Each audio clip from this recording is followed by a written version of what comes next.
안녕하세요. 지방에 거주 중인 20대 후반 남자입니다. 얼마 전 저에게 일어났던 일을 썰로 풀어볼까 합니다. 저는 원래 군대 들어가기 전 남들처럼 대학에서 공부를 하고 있었습니다. 남자들은 대학 다니다가 군대를 가게 되면 대부분 1학년까지 마치고 가든지 아니면 2학년 1학기까지 하고 가잖아요. 근데 저는 그렇게 했다간 제대 후에 다시 공부하려면 힘들 것 같아서 미룰 수 있을 만큼 많이 미뤘습니다. 그러다가 시시했던 여자친구와 헤어지게 되었고 이런저런 말들이 많이 나왔어요. 하지만 근거 없는 낭설에 불과해서 처음에는 공부에만 집중하려고 신경도 안 썼는데 그게 화근이었던 건지 학교에 다니기 힘든 상황까지 가게 되어 3학년 2학기에 이도 저도 아닌 상태로 도피성으로 군대에 입대를 하게 되었습니다. 일반 보직으로 가려다가 친구들이 꿀보직인 운전병으로 가라고 하길래 어차피 일종 면허도 있으니 운전병으로 지원해서 군 생활을 보냈어요. 그러고 나서 제대하니 벌써 20대 중후반이 되었더군요. 더 늦기 전에 대학에 복학 신청을 넣어서 하던 공부를 마쳐야겠다 싶었지만 등록금을 당장 낼 수 있는 형편이 안 되다 보니 어쩔 수 없이 낮에는 편의점에서 아르바이트를 하고 저녁에는 대리운전을 하면서 단기간에 돈을 모으려고 노력했습니다. 몸이 많이 피곤하긴 했지만 편의점 알바 같은 경우는 제 시간에 물류 정리 빼고는 대체로 힘든 일이 없었습니다. 주변 상권이 다 술집이어서 낮타임에는 진상도 없었고 대부분 담배만 사러 오는 사람들이기 때문에 폐기 정리할 일도 많이 없어서 한 번씩 앉아서 졸아도 별 지장 없을 정도로 조용한 매장이었습니다. 그리고 원래 대리운전 말고 저녁에도 레스토랑이나 카페 같은 곳에서 알바를 하려고 했었는데 생각해보니 운전도 할 줄 알고 운전병으로 있었던 걸 써먹고 싶기도 해서 친구들에게 물어보니 대리운전을 하라고 해서 하게 됐습니다. 막상 해보니 꽤 수입이 쏠쏠하더라고요. 평균적으로 시간당 4콜 정도 잡는데 1콜당 15,000원 정도 가져가다 보니 하루 평균 10만 원은 기본으로 챙겨갔습니다. 대신 가끔 진상들이 아이도 어린데 딴 거 한다면서 너 같은 애들 때문에 나라 경제가 이 모양이다 등의 시비를 걸어서 그런 걸 참는 게 힘들었지만 그 외에는 다 할만했습니다. 아들 같다면서 고생한다고 팁 주시는 분들도 계셨고 삶에 대한 좋은 말씀을 해주시는 분들도 계셨으니까요. 그리고 먼 곳으로 떨어져도 어플 사용해서 콜 나오면 저희 집 앞까지 1,500원에서 3,500원만 주면 데려다 줘서 괜찮았습니다. 그렇게 등록금을 위해 밤낮 없이 열심히 돈을 벌고 있던 와중에 한 사모님을 만나게 되었습니다. 그날도 어김없이 콜을 받고 손님이 계신 곳으로 갔습니다. 앞에 도착하니 기품 있어 보이는 아줌마가 딱 서서 기다리고 계시더라고요. 가방도 프라다 신발도 뭔지 모르겠지만 일단 명품 같아 보였어요. 그래서 그 사모님이 자기 차 어디에 있으니 풀고 오라고 하시길래 차 키 받아서 가는데 몸에 명품 걸친 것처럼 차도 그냥 보통 차가 아니라 벤츠를 타고 다니시더라고요. 외제차를 한두 번 몰아보긴 했지만 어쩐지 손이 떨려서 평소보다 더 조심히 차를 몰고 나왔습니다. 그 뒤 그 사모님을 태우고 댁으로 가고 있는데 저한테 몇 살이냐, 왜 일하냐 등등 질문을 하기 시작했어요. 저는 몇 살이고 군대 제대하고 난 다음 복학하려고 했는데 당장 등록금이 없어서 대학 등록금을 모으려고 지금 이렇게 일을 하고 있다면서 물어본 대로 다 이야기를 해줬습니다. 그러더니 여자친구는 있냐고도 물어보시길래 입대하기 전에 헤어졌다고 하니 왜 헤어졌냐고도 묻더라고요. 돈말이 많으신 분이네 하고선 장단 맞추기 위해서 그냥 넉살 좋게 걔가 바람 펴서 헤어졌어요 라고 했더니 사모님이 자기 같은 사람 두고 바람 피는 것도 참 능력이다 이러더군요. 그리고는 사모님 집에 도착하여 안전하게 내려드렸습니다. 인사를 하고 돌아가려는데 사모님이 저보고 용돈 벌 생각 있냐고 하시는 겁니다. 저는 당장 돈이 필요했기에 물어봤죠. 네, 저 돈 벌 생각 있어요. 근데 어떤 일인데요? 그러자 사모님이 제 번호를 알려달라 하셔서 알려드리니 다음번에 연락을 하겠다고 하시는 거예요. 그리고는 3만 원짜리 대리비를 10만 원이나 주셨습니다. 제 입장에서는 완전 땡큐였죠. 저는 다음번에도 대리기사 혹은 운전기사로 취직시켜 주시려나 싶은 기대에 부풀어 올랐습니다. 그리고 일주일 뒤 저는 평소처럼 지내고 있었는데 뜬금없이 카톡이 오는 겁니다. 카톡을 확인해보니 사모님께서 연락이 오는 거예요. 오늘 밤에 시간 되냐고 묻습니다. 저는 일하는 시간 말고는 널널했기에 된다고 하고 사모님 동네에서 사모님을 만났습니다. 그러자 사모님이 한 술집으로 가자고 하시더라고요. 순간 겁이 났습니다. 이거 TV로만 보던 이상한 게 아닌가 싶었죠. 사모님은 분위기 좋아 보이는 바에 들어가더니 조니워커라는 양주를 시키셨습니다. 저보고 술 좀 하냐 물어보셔서 저 잘은 못하고 조금 할 줄 알아요라고 대답했어요. 사모님은 양주를 한 잔 들이키시더니 갑자기 우시는 겁니다. 무슨 20대 초반 여자애가 이별하고 울듯이 서럽게 울더라고요. 저는 놀라서 무슨 일이냐고 왜 그러시냐 물어보니 좀 진정하고 얘기하시더라고요. 남편이 사업을 하는 사람이라 엄청 바쁘다고 합니다. 결혼 초반에 사업을 시작해서 거의 집에 있었던 적이 없다고 하네요. 그럼에도 남편이 하는 일을 믿고 집에 안 들어와도 사업 때문에 바빠서 그런가 보다 했답니다. 그러는 사이에 집이 경매에 넘어가기도 하고 빚쟁이에게 시달리기도 하고 사업이 무너져 힘든 시기도 엄청 많았다고 합니다. 사모님은 서로의 남편에 대한 신뢰가 있었기 때문에 잘 넘어갔다고 합니다. 그리고 사업이 잘 풀리고 난 후 돈을 엄청 벌었다고 합니다. 하지만 사업이 잘 되고 난 이후에도 남편분은 집에 안 들어오고 계속 일 때문에 바쁘다고 가정을 소중히 여기지 않았다고 해요. 안 그래도 집에 잘 안 들어오는 남편 때문에 서운한데 어느 날 남편이 바람을 피는 것 같다고 하는 거예요. 뭐 때문에 그렇게 느꼈냐 여쭤보니 남편 셔츠에서 파운데이션 색깔이 흐릿하게 보이더랍니다. 사모님은 남편 때문에 마음이 지칠 대로 지친 상태였기에 주저없이 남편분의 핸드폰을 열어봤다고 합니다. 거기서 남편분은 웬 20대 젊은 여자랑 사랑 놀이를 하고 있었다고 해요. 만나서 데이트하고 명품백과 옷도 사주고 그 사실을 확인한 지 얼마 안 됐다고 하십니다. 그러곤 저한테 얘기 들어줘서 고맙다고 30만 원을 주시더라고요. 자기는 그냥 자신이랑 아무 관계없는 타인에게 자기 속내를 좀 털어놓고 싶었다고 합니다. 남편 얼굴에 먹칠하기 싫어서 주위에 힘든 티도 못 내고 그냥 한참 어린 저한테 속 이야기를 하고 싶다고 하시네요. 제가 또 들으면서 리액션이 좋습니다. 사모님 힘든 마음에 같이 공감해드리고 사모님 편을 많이 들어줬죠. 저는 그냥 얘기만 들어드리고 30만 원을 받았습니다. 얘기한 시간도 한 1시간 30분 정도 얼마 안 걸렸어요.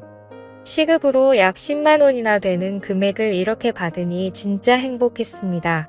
간만에 먹고 싶은 것도 먹고 신발도 괜찮은 걸로 하나 샀어요. 그리고는 한 일주일 뒤에 또 연락이 오셨습니다.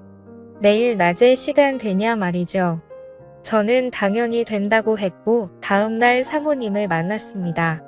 이번엔 사모님 차를 몰고 웬 호텔 식당에 갔어요. 제 평생 먹어보지 못한 음식들도 먹어봤습니다. 그리고는 호텔 카페에 가서 남편분과의 얘기를 들었습니다. 남편에게 바람피는 거 아니냐 파운데이션 묻은 자국과 카톡을 봤다고 말씀하셨다고 하더라고요. 그러니 남편분은 사실 맞다고 사모님과 이혼을 하고 싶다는 입장을 전했다고 합니다. 사모님도 어차피 이대로 관계가 지속되어봤자 쇼인도 부부지 항상 외롭고 힘든 삶과 가정이 될 것 같다고 이혼을 하자고 했다고 하네요. 절대 속 시원하게 이혼하는 건 아니었어요. 정말 가슴 한편에 구멍이 난 것처럼 허탈하고 지쳐 보이는 모습이셨습니다. 그나마 남편의 사업이 사모님의 뒷받침이 있었기 때문에 가능한 일이었기에 또 남편분의 바람으로 인한 이혼이기에 위자료로 어마어마한 금액을 받는다고 하더라고요.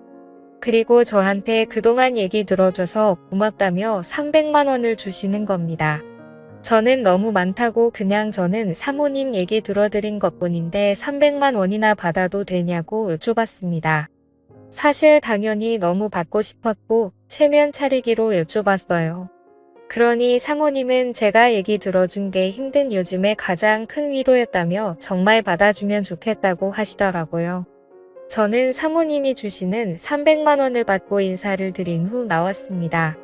그 후로 사모님께 더 이상 연락이 오진 않았습니다.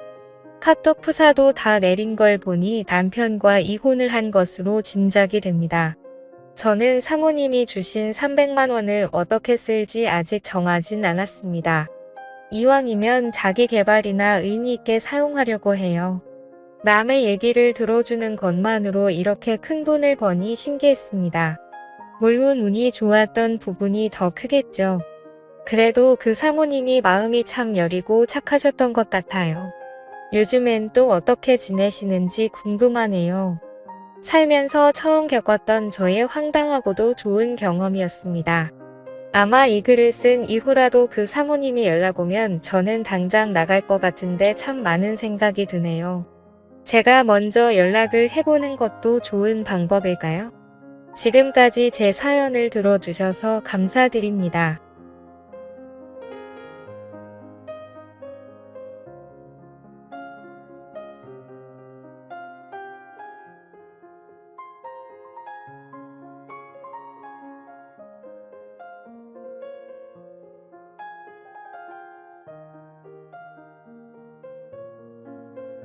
오늘의 사연 시작하겠습니다. 저와 남자친구의 만남의 시작은 제가 이직 전에 경력을 쌓으려고 잠깐 다닌 회사에서 남자친구가 저에게 사정사정 매달려서 연애를 시작했어요. 저희는 5살 차이 나고 지금 4년째 연애 중입니다. 양가 집은 서로 오간 상태이며 내년 봄쯤에 결혼을 생각해보자고 말이 나온 상태입니다. 저는 경력이 딱 1년이 모자라 입사 경쟁률이 크게 높지 않은 회사에 급하게 취직하게 되었고 1년 뒤에 퇴사하여 다시 공부해서 곧바로 기술 경력직으로 공기업에 합격하였습니다. 제 남자친구는 졸업 후 중견 회사에 다니다가 퇴사 후에 대학 선배의 아버지 회사에서 인턴을 하다가 그 회사에 정식으로 들어가서 회사 생활을 하고 있었는데 아무래도 남친의 학력이 좀 아까워서 저와 같이 공부하여 공기업에 함께 합격하게 되었습니다. 양가 집에서 엄청 좋아하셨어요. 특히 남자친구 집에서 저에게 아주 많이 예뻐해 주셨어요. 저희는 사귀면서 흔한 말다툼조차 없을 정도로 잘 맞았고 서로 많이 사랑했고 사랑받았습니다. 지난주 토요일에 남친 대학 친구들이 남친 오피스텔에 놀러 온다고 해서 알겠다고 했고 저는 제 오피스텔에서 제 친구들과 오랜만에 놀게 되었어요. 저녁쯤에 영상통화가 왔고 평소 알고 지내던 남친 친구들이라 장난도 치고 언제 한번 보자며 즐거운 말이 서로 오갔습니다. 밤이 늦어 친구들을 보내고 잠을 자고 아침에 일어났는데 남친한테 연락이 한 통 없더라고요. 친구들이 자고 갔을까 싶어서 10시쯤 늦게 전화했는데 전화를 받지 않더라고요. 오늘 점심도 같이 먹자고 약속도 한 터라 걱정도 되기도 해서 남친 오피스텔로 찾아갔어요. 도착한 오피스텔 1층 입구에서 우연히 남친 친구들을 만났고 이제 일어나서 편의점에 간다며 나왔다 하더라고요. 제 남친은 자고 있다고 하길래 그런가 보다며 남친 집으로 올라가려 하는데 남친 친구들이 잠깐만 하면서 은근 붙잡는 느낌이더라고요. 다른 한 친구는 멀찌감치 떨어져 어딘가로 전화하는 것 같았고요. 여자의 직감 있잖아요. 느낌이 새하길래 집에 누가 또 있냐고 물으니 아니라며 놀라는 눈치길래 곧장 엘리베이터를 잡았습니다. 남친 친구들과 같이 엘리베이터를 타고 올라가는데 아까 있었던 4명 중에서 3명만 같이 탔고 한 친구가 안 보이더라고요. 어디 갔냐고 물으니 어버버하면서 모른다며 당황해했고 마침 도착하여 엘리베이터 문이 열리고 남친 현관문 앞에서 비밀번호를 누르려고 하자 한 친구가 비밀번호를 아냐며 큰 소리로 저에게 묻더라고요. 상황이 진짜 이상하다 싶었습니다. 비밀번호를 누르고 들어갔습니다. 거실에 술병이며 안주며 이불이며 뒤죽박죽 엉망진창이었고 그 안에 남자친구가 안 보이더라고요. 뭔가 이상하다 싶으면서 기분이 새하길래 남친을 찾는다며 불렀습니다. 아무 대답도 없이 집안이 조용하길래 남친을 찾기 위해 방문을 열었습니다. 지금 글을 쓰면서도 너무 화가 나네요.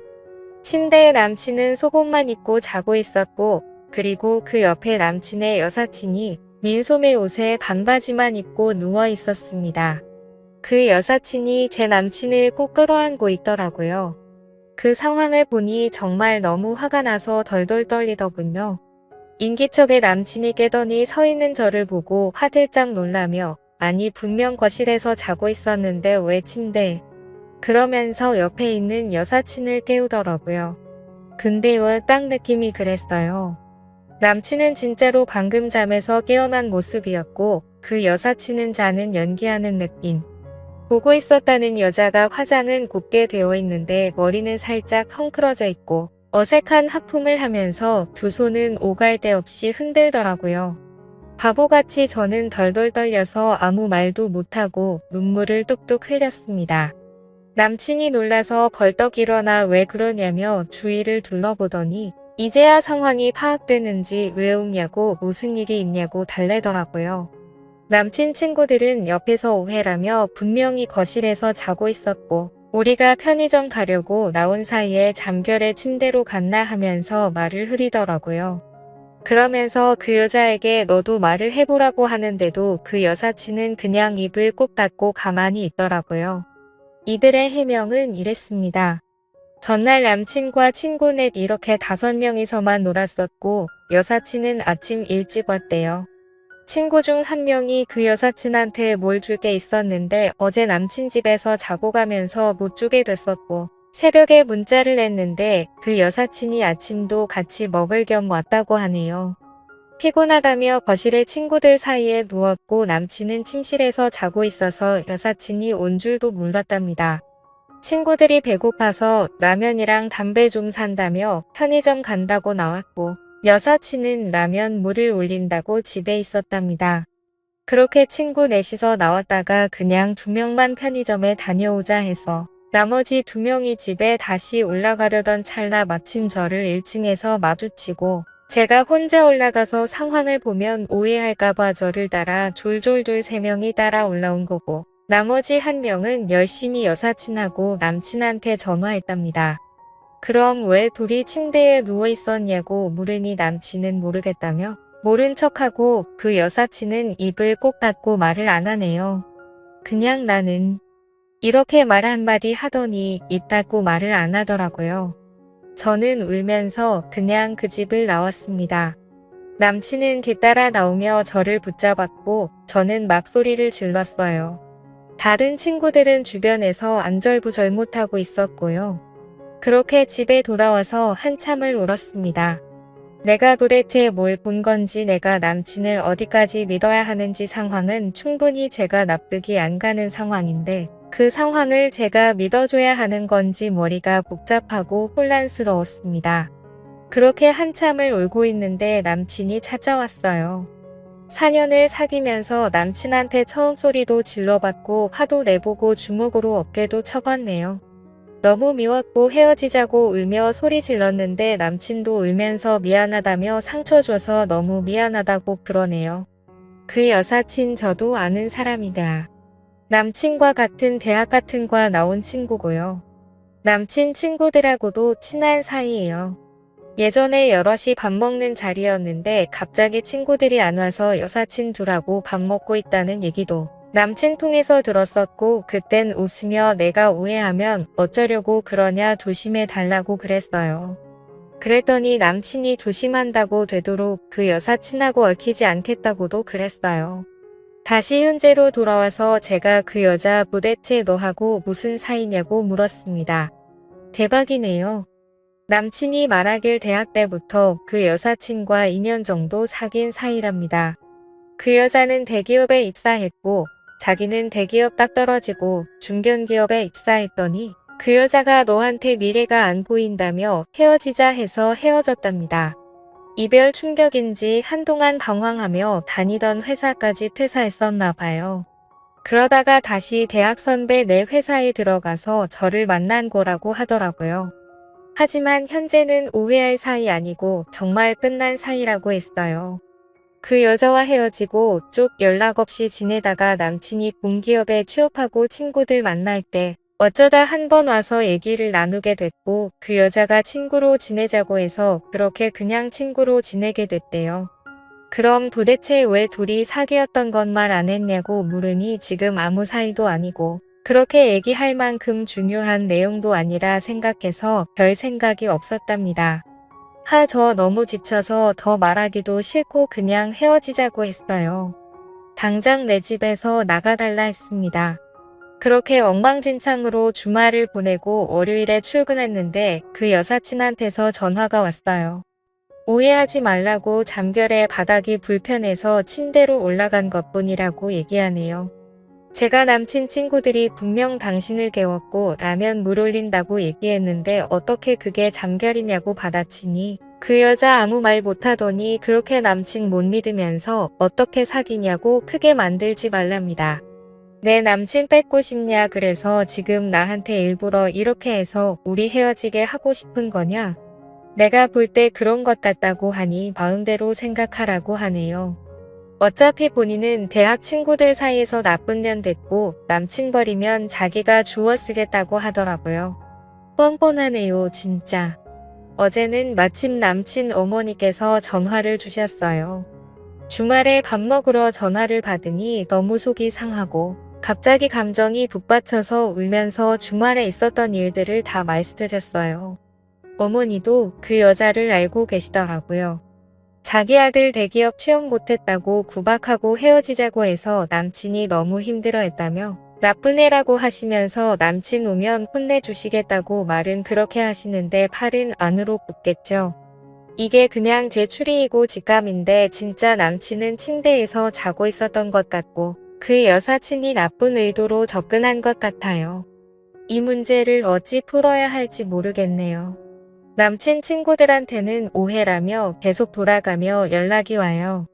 여사친 오게 해서 미안하다고 제 남친은 진짜 여사친 올지 몰랐다 남친은 남친대로 집으로 찾아오고 연락 오고 전화 오고 화나서 미치겠고 생각하면 계속 눈물만 나와서 오전 근무만 하고 퇴근했네요.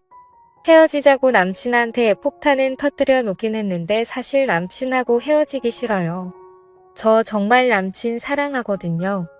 4년 사귀면서도 한 번도 속 썩인 적 없었는데 이렇게 큰일이 터질 줄 몰랐어요. 제가 그냥 덮고 넘어가는 게 맞을까요? 조언 좀 부탁드릴게요.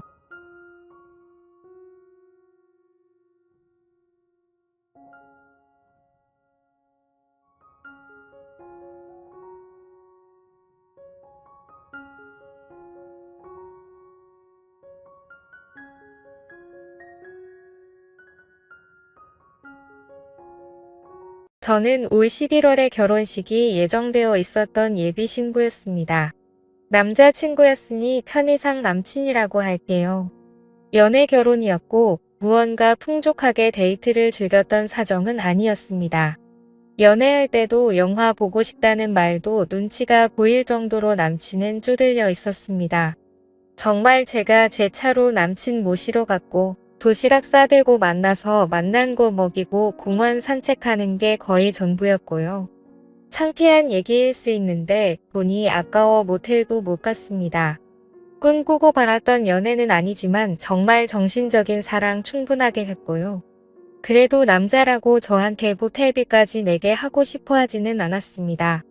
연애 기간 동안 한 번도 서로의 집안을 왕래하지 않았어서 그것에 관해선 서로 불만 없었습니다. 그렇게 4년이 넘도록 만났어요. 저는 내년에 29입니다. 그러다가 아홉수가 안 좋다며 올해 날짜를 급하게 잡고 상견례를 했고 그 자리에서 뭐가 그렇게 당당하신지 시어머님들은 자기네 돈 없다고 말하셨고 저희 부모님은 뭐가 그렇게 죄송스러운 건지 계속 괜찮다며 돈이 있다가도 없고 없다가도 있다고 그러면서 둘만 잘 살면 되는 거 아니겠냐고 하셨죠. 돈 없다고 말하셨을 때도 제 속으로는 설마 정말 그렇게 없으실까 조금이라도 보태주시겠지 했습니다. 연애야 가난하든 말든 내가 좋아서 했지만 정말 결혼은 다르더라고요. 남친만 본다며 아직도 생각이 달라지지 않아요. 지금도 좋거든요.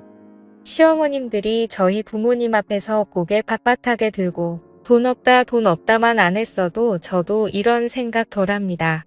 그런데 정말 돈 한 푼도 안 보태주셨고 남친이 그동안 모은 3천이 전부였습니다. 남친 나이가 30입니다. 직장 생활한 지 2년 정도 되었고 연봉 4천 정도 되는데 월급 모두를 어머니가 관리했나 봐요. 자기 좀 쓰고 집 생활비 보태고 하느라 3천 2년 정말 빠듯하게 모은 거였습니다. 좋게 좋게 생각해서 그래도 그럴 수 있다. 그리고 막상 안 주시는 것보단 나은 것 같아. 남은 돈은 비우고 우리끼리 알아서 하자 했습니다. 저는 대략 6천 정도 모았었고요. 저희 집에서 집을 사주시겠다고 하시고 결혼자금으로 5천을 주신다고 하셔서 엄마 아빠 덕분에 나름 여유있게 결혼 준비 중이었습니다. 어차피 유산 명목으로 뭐와 저한테 집 한 채씩 해주시려고 했다고 하셨어요. 지금 당장 융통할 수 있는 돈이 3억이라 나머지 집값은 부모님이 대출까지 받으셔서 저희 집을 장만해 주셨고 당연히 명의는 제 명의로 했고요. 집 장만을 하고서도 서로 연락 없었습니다. 돈 한 푼 안 되던 시댁에서 고맙다는 말까지 없더군요. 그때 남친도 괜히 연락 주고받다가 마음 상한다며 웬만하면 자기를 통해서만 얘기하길 바랐고 저도 한 성격 하는지라 서로 연락해서 좋을 게 없다 싶었지만 사돈이 자부를 주셨는데 감사하단 인사 정도는 해야 하는 거 아닙니까? 그러다 제가 얼마 전에 남친에게 서서히 월급 통장 가져올 준비를 하라고 했습니다. 다른 부분들은 모르겠지만 그쪽 어머니 통장을 절대 그냥 주실 분이 아니라는 거 정도는 알았거든요. 역시나 조용히 넘어가질 않더라고요. 전화하셔서 반 이상 욕을 섞어가면서 싸가지 없이 월급 통장 가져오라 그랬다면 난리를 치셨고 이네 집에서 그렇게 많이 해줬냐 그렇게 많이 해줘서 겁을 상실했냐 뭐 이딴 소리만 반복했습니다. 정말 창피했습니다.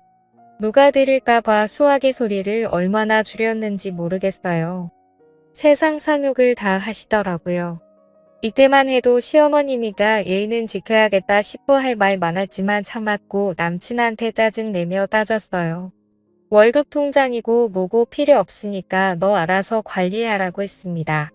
어차피 따로 관리하는 집들 많으니까요. 네 엄마랑 알아서 하라고 했고요. 내 월급 다 하니까 생활비는 제대로 가져오라고. 나머지 돈은 다 필요 없다고 조용히 살자 했습니다. 막상 포기하고 나니까 남친이 겁을 먹었는지 바로 통장 가져왔더라고요. 확인해보니 마이너스였던 통장이 저와 통화 후 1,800만 원 들어와 제로 상태였습니다. 그야말로 빵원요. 3천만 원이라는 돈은 또 어디로 간 걸까요? 아들내미 생활비 받는 것도 모자라 3천만 원을 말씀 없이 꿀꺽하셨나 봐요. 이런 상황조차 차마 저희 친정에는 말할 수 없었습니다. 남친도 정말 미안해했습니다. 어쩌겠어요. 이미 없어진 거 더 탓하고 싶지 않았어요. 통장 사건이 있고 얼마 안 되어 남친이 다른 건 몰라도 처가집에서 대출 받으신 거는 우리가 갚자고 제안하더라고요. 그 순간 정말 그래 내가 신랑 복은 있구나. 우리 신랑 정말 개념 있구나. 그렇게 생각했어요. 제 월급 자기 월급 계산하면서 몇 년 걸리겠다. 혼자 계산한 모습이 너무너무 예뻐 보였습니다. 그런데 다음 날 어머님이 전화가 왔어요. 또 욕을 해가면서 우리가 언제 니네 대출까지 받아서 집 해달라 그랬냐고 소리를 지르는 겁니다. 왜 대출은 받아서 자기 아들이 그걸 갚아야 하냐고 난리를 치는 겁니다. 정말 다리에 힘이 풀리고 할 말이 없었습니다. 처음 친정에서 저희 보고 돈 갚으라고 대출하신 거 아닙니다. 자식된 도리로 할 수 있는 건 해야겠다 싶어 저희 스스로 그런 결론을 내린 거죠. 이 남자가 도대체 무슨 말을 어떻게 했길래 아니지 싶어서 화가 나더라고요. 대출금만 갚는 게 아니에요. 저희 집에서 해준 집값 다 갚기로 했는데요. 라고 말을 했고 아무 말 없이 전화가 끊어졌습니다. 그 길로 그 어머님 입원하셨대요. 저와 통화 후 너무 충격 먹어서 입원하셨대요. 무슨 통화 후 갔는지 다 남친한테 얘기했고 돈이 그렇게 아까우면 그냥 결혼하지 말자 그랬습니다. 아무래도 결혼 후에도 나 때문에 어머님 여러 번 입원할 것 같은데 나도 사람인지라 누가 나 때문에 계속 쓰러진다면 우리가 잘 살 수 있겠냐고. 괜히 이혼하게 될 거야. 그러지 말고 파혼하자 그랬습니다. 남친만 생각하면 솔직히 파혼 통보까지 너무하는 건가 싶기도 했죠. 결혼 전에 다들 얼마나 싸우고 속상해하고 그러는지 모르겠지만 집도 내가 하고 혼수도 내가 하고 예단은 엄청 바라면서 예물은 낭비니까 하지 말자 그러는 시댁이 정상이 아니지 않나요? 게다가 시어머니 당신 생각에는 예단으로 샤넬백 정도 적당한 것 같다고 하셨어요. 샤넬백이요? 어디서 들은 건 있으신 거지 돈 한 푼 안 보태는 시댁에서 바랄 예단은 아닌 것 같아요. 결혼 준비하면서 예단 예물 때문에 틀어지는 경우 많이 들었는데 제가 조용히 있으니까 만만해서 이러는 건가? 정말 설마. 이랬죠. 근데 진짜 그런 일이 있더라고요. 그래도 그쪽에 표현 안 하고 우리 엄마 아빠한테 너무 미안해서 내 돈으로 한복해드리고 결혼하는데 도리어 샤넬백을 선물로 받지 못할 망정 이 꼴이 뭔가 싶어요. 가난하다는 거 몰랐던 것도 아니고 그런 거 정말 생각하고 만났습니다. 나는 선물이 아니다라고 자부하면서 사랑 하나 믿고 만났어요. 그냥 우리는 행복할 거라고 막연히 생각했습니다. 하지만 이런 일이 있고 나니까 이제 왜 비슷한 집이랑 만나야 하는지 알려주지 않아도 알 것 같습니다. 결국 집은 전세로 놓기로 했어요. 남친한테도 그렇게 통보했고요. 그 소식을 들었는지 병원에서 시어머니에게 전화가 왔어요. 너는 병문안 한 번을 안 오냐며 뭐라고 하시길래 상황을 이해하지 못하시는 것 같아 그냥 괜찮으시냐고 물었고 그때서야 파혼이 웬 말이냐며 자식 없는 집값을 자기 아들이 어떻게 갚냐며 울먹이셨고 계속 그것만 물고 늘어주셨어요. 자긴 그런 집에서 살아본 적도 없고 본 적도 없는 데 있는 집에서 딸 시집 보낼 때는 그 정도 해줄 수 있는 거 아니냐며 말을 계속 이어나가시길래 저희 집 없는 집인데요. 대출받아서 집 산 거잖아요. 우리가 담보 없이 능력 안 되니까 부모님이 대신 대출 받으신 건데 그걸 왜 저희 부모님이 부담해야 하나요? 그리고 둘이 같이 갚는 거지 왜 아들 혼자 갚는 거라고 생각하세요? 그랬더니 거친 숨소리만 씩씩 나더니 끊고는 남친한테 또 무슨 말을 하셨는지 남친이 저한테 와서는 그 집은 그냥 전세 주고 우리는 우리 형편에 맞는 집에서 살자 하는 겁니다.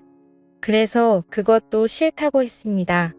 어머니 어떤 사람인지 모를 때야 남친이랑 어디서 살던 불만 있으면 행복할 줄 알았는데 알고 나니까 남친이 집을 해온다고 해도 싫어지더라고요. 서로 행복을 빌어주자 관두자고 했고 그렇게 파혼했습니다. 전화기 꺼놓고 저도 마음 정리 중입니다.